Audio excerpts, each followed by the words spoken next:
ओम शांति। 25 मई 2025। अव्यक्त वाणी। Revise date 4/9/2005। Headline: शिक्षा के साथ क्षमा और रहम को अपना लो। दुआएं दो, दुआएं लो, तो आपका घर आश्रम बन जाएगा। आज बाप दादा सर्व बच्चों के मस्तक में प्योरिटी की रेखाएं देख रहे हैं, क्योंकि ब्राह्मण जीवन का फाउंडेशन ही है पवित्रता। पवित्रता की रेखाएं कौन सी हैं जानते हो? पवित्रता सर्व को प्रिय है। पवित्रता सुख, शांति, प्रेम, आनंद की जननी है। पवित्रता मानव का सच्चा श्रृंगार है। पवित्रता नहीं तो मानव जीवन का मूल्य नहीं। जैसे देखते हो, देवताएं पवित्र हैं, इसलिए ही माननीय और पूजनीय हैं। पवित्रता नहीं तो मानव जीवन को आजकल देख रहे हो। बाप दादा ने आप सभी बच्चों को ब्राह्मण जन्म का वरदान यही दिया, पवित्र भव, योगी भव। जिस आत्मा में पवित्रता है उसकी चाल चलन, चेहरा चमकता है। इसलिए पवित्रता ही जीवन को श्रेष्ठ बनाने वाली है। वास्तव में आप सब बच्चों का आदि स्वरूप ही पवित्रता है। अनादि स्वरूप भी पवित्रता है। ऐसी पवित्र आत्माओं की विशेषताएं उनके जीवन में सदा पवित्रता की पर्सनालिटी दिखाई देती है। पवित्रता की रियलिटी, पवित्रता की रॉयल्टी चेहरे और चाल में दिखाई देती है।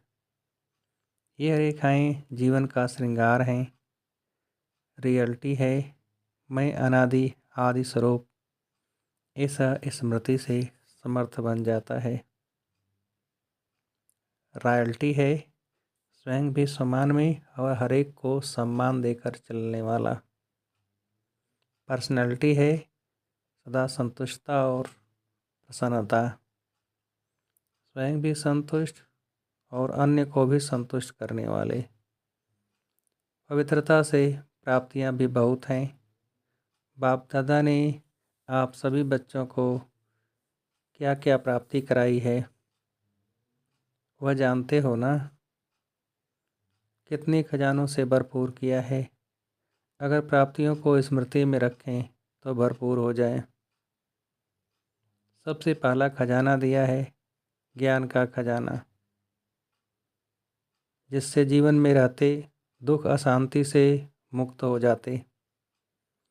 व्यर्थ संकल्प, निगेटिव संकल्प, विकल्प, विकर्म से मुक्त हो जाते हैं।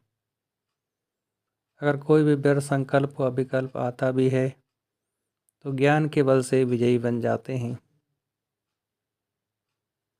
दूसरा खजाना है याद योग, इससे शक्तियों की प्राप्ति होती है और शक्तियों के आधार से सर्व समस्याओं को, सर्व विघ्नों को सहज पार कर लेते हैं।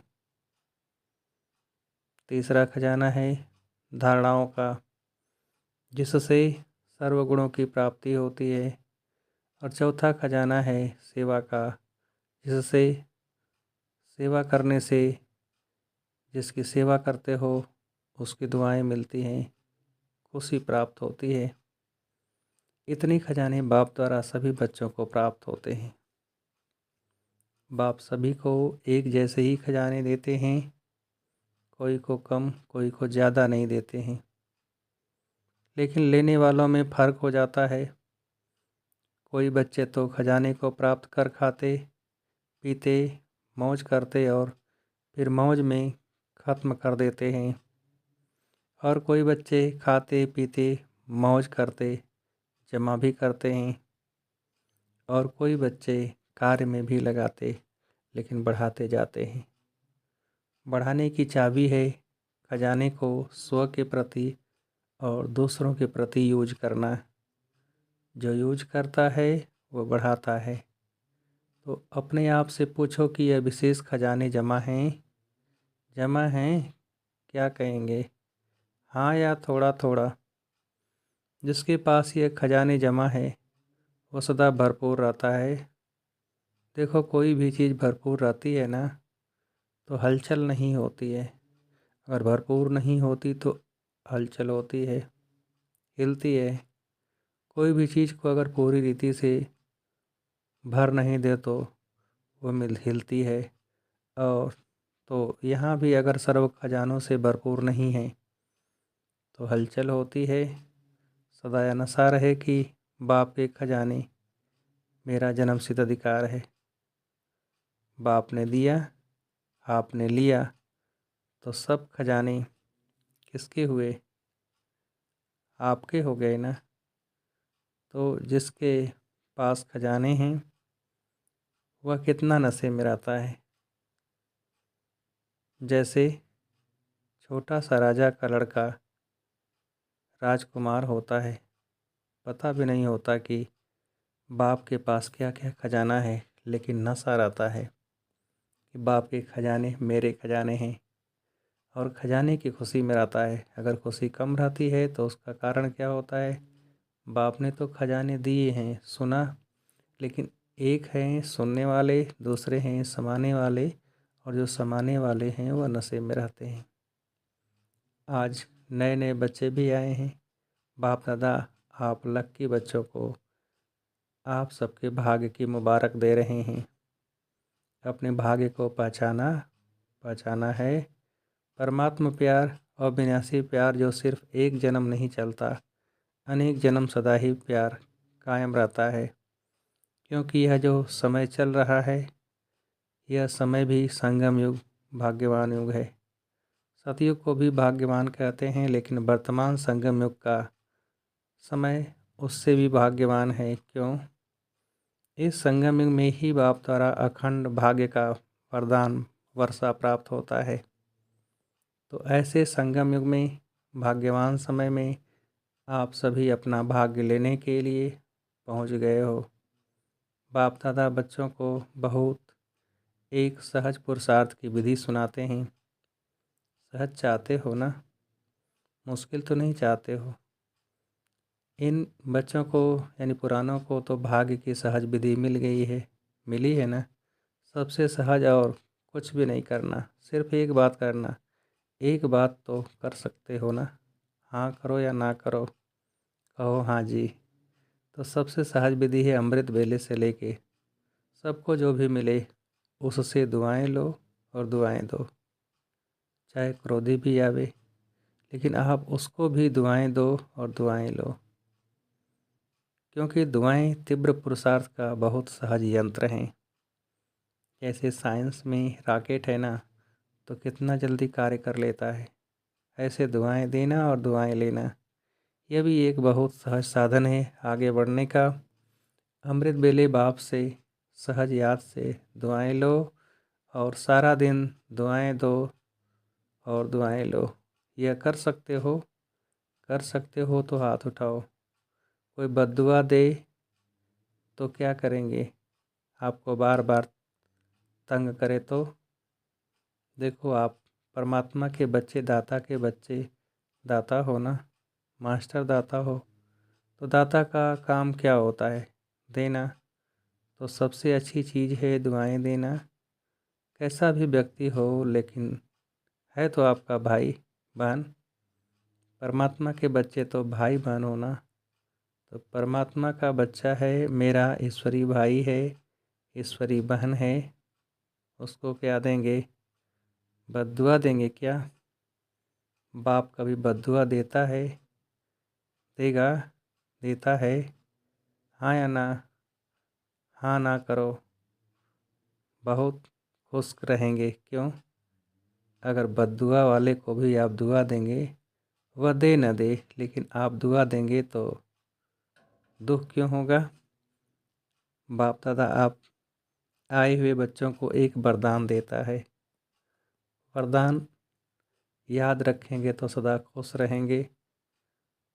वरदान सुनाएं, सुनेंगे। वरदान है, अगर आपको कोई दुख दे तो भी आप दुख नहीं लेना, लेकिन वह दे, लेकिन आप नहीं लेना। क्योंकि देने वालों ने दे दिया, लेकिन लेने वाले तो आप हो ना। देने वाला लेने वाला नहीं है। अगर वह बुरी चीज़ देता है, दुख देता है, अशांति देता है, तो बुरी चीज़ है ना। आपको दुख पसंद है, नहीं पसंद है ना, तो बुरी चीज़ हो गई ना। तो बुरी चीज़ ली जाती है क्या? कोई आपको बुरी चीज़ देवे तो आप ले लेंगे? लेंगे? नहीं लेंगे। तो लेते क्यों हो? ले तो लेते हो ना। अगर दुख ले लेते हो तो दुखी कौन होता है? आप होते हो या वह होता है? लेने वाला ज़्यादा दुखी होता है, ज़्यादा दुखी होता है। अगर अभी से दुख लेंगे, नहीं तो आधा दुख तो आपका दूर हो गया। लेंगे ही नहीं ना। और आप दुख के बजाय सब उसको सुख देंगे तो दुआएं मिलेंगी ना। तो सुखी भी रहेंगे और दुआओं का खजाना भी भरपूर होता जाएगा। हर आत्मा से कैसे भी हो आप दुआएं लो, शुभ भावना शुभ कामना रखो। कभी कभी क्या होता है, ऐसा कोई काम करता है ना, तो कोशिश करते हैं शिक्षा देने की, इसको ठीक कर दूँ। शिक्षा देते हो, शिक्षा दो, लेकिन शिक्षा देने की सर्वोत्तम विधि है क्षमा का रूप बन के शिक्षा दो। सिर्फ शिक्षा नहीं दो, रहम क्षमा भी करो और शिक्षा भी दो। दो शब्द याद रखो, शिक्षा और क्षमा, रहम। अगर रहम दिल बन के उनको शिक्षा देंगे तो आपकी शिक्षा काम करेगी। अगर रहम दिल बन के नहीं देंगे तो शिक्षा एक कान से सुनेंगे, दूसरे कान से निकल जाएगी। शिक्षा धारण नहीं होती, ऐसे है ना। अनुभव है, आप भी किसका शिक्षक तो नहीं बन जाते। शिक्षक बनना जल्दी आता है, लेकिन क्षमा करना दोनों साथ साथ चाहिए। अभी से रहम रहम करने की विधि है शुभ भावना और शुभ कामना। जैसे कहते हैं ना, सच्चा प्यार पत्थर को भी पानी कर देता है। ऐसे ही क्षमा स्वरूप से शिक्षा देने से आपका कार्य जो चाहते हो यह नहीं करे, यह नहीं हो, वो प्रत्यक्ष दिखाई देगा। आपके रहम दिलबन शिक्षा देने का प्रभाव उसकी कठोर दिल भी परिवर्तन हो जाएगी। तो क्या वरदान मिला? न दुख देना, न दुख लेना। पसंद है? पसंद है तो अभी लेना नहीं, गलती नहीं करना। जब बाप दुख नहीं देता तो फॉलो फादर तो करना है ना। कर रहे हैं। कभी कभी थोड़ा डांट देते हो, डांटना नहीं, रहम करो। रहम के साथ शिक्षा दो। बार बार किसको डांटने से और ही आत्मा जो है ना वह दुश्मन बन जाती है, घृणा आ जाती है। परमात्मा बच्चे हो ना, तो जैसे बाप पतित को भी पावन बनाने वाला है, तो आप दुखी को सुख नहीं दे सकते हो। अभी जाकर ट्रायल करना। ट्रायल करेंगे ना, तो पहले चैरिटी बिगिंस एट होम। परिवार में अगर कोई दुख देवे तो भी दुख लेना नहीं, दुआएं देना, रहम दिल बनना। पहले घर वालों को करो, आपके घर का प्रभाव मोहल्ले में पड़ेगा, मोहल्ले का प्रभाव देश में पड़ेगा, देश का प्रभाव विश्व में पड़ेगा। सहज है ना। पहले अपने परिवार से में शुरू करो, क्योंकि देखो एक भी अगर क्रोध करता है तो घर का वातावरण क्या हो जाता है। घर लगता है या युद्ध का मैदान लगता है? उस समय अच्छा लगता है? नहीं लगता है ना। आप लोगों के लिए भी है। आज वीआईपीज के साथ मधुबन वाले समर्पित भाई बहनें भी सामने बैठे हैं। अपने अपने साथियों से, अपने अपने कार्यकर्ताओं से न दुख लेना न दुख देना, दुआएं देना और दुआएं लेना। अगर आप अधिकार से ऐसे समय पर भी दिल से मेरा बाबा कहेंगे, परमात्मा बाबा मेरा बाबा, तो कहावत है कि भगवान सदा हाजिर है।